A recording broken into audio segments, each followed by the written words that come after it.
दानवीर कर्ण के पूर्वजन्म की कथा।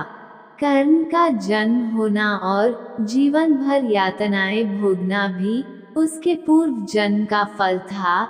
दरअसल सतयुग में नर और नारायण, जो कि श्रीहरि के अंशावतार थे, वे तपस्या कर रहे थे। दुर्दुम्न नाम के एक राक्षस को वरदान था कि उसका वध वही कर सकता है जिसने 1000 साल तप किया हो।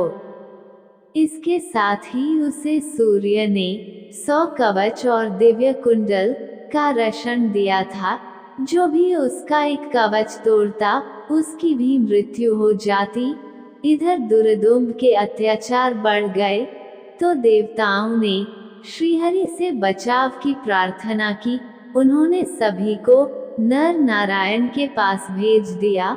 नर नारायण ने देवताओं को अभय दिया। इधर दुर्दुम्न को भी पता चला कि नर नारायण 1000 साल से तपस्या कर रहे हैं, तो उसे अपनी पराजय दिखी। उसने इन दोनों ऋषियों के वध के लिए आक्रमण कर दिया। पहले नर ने युद्ध किया, नारायण तपस्या करते रहे। कई दिन तक युद्ध के बाद नर ने राक्षस की कवच को तोड़ दिया और नर की भी मृत्यु हो गई।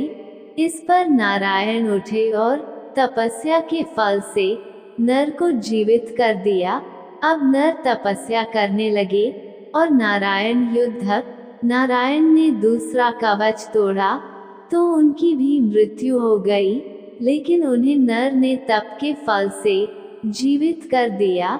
इस तरह लगातार युद्ध चलता रहा। नर नारायण एक एक करके युद्ध करते रहे, कवच तोड़ते रहे और एक दूसरे को जीवित करते रहे। इस तरह एक एक कर जब 99 कवच टूट गए तो राक्षस भागा और सूर्य के पीछे जा छिपा। नर नारायण ने ललकारा, लेकिन सूर्य ने शरणागत की रक्षा का प्रण सुनाया। तब नारायण ने कहा कि ठीक है, इसका फल आपको भी भुगतना होगा। अब ये राक्षस आपके तेज से द्वापर में जन्म लेगा और यही कवच कुंडल तब भी इसके पास रहेंगे, लेकिन मृत्यु के समय काम नहीं आएंगे। यही राक्षस कर्ण के रूप में जन्म लेता है। युद्ध से पहले ही इंद्र उसके कवच कुंडल मांग लेते हैं। इससे कवच तोड़ने का श्राप भी विफल हो जाता है और कर्ण निहत्था अर्जुन के हाथों मारा जाता है। कृष्ण और अर्जुन ही नर नारायण के अंशावतार थे।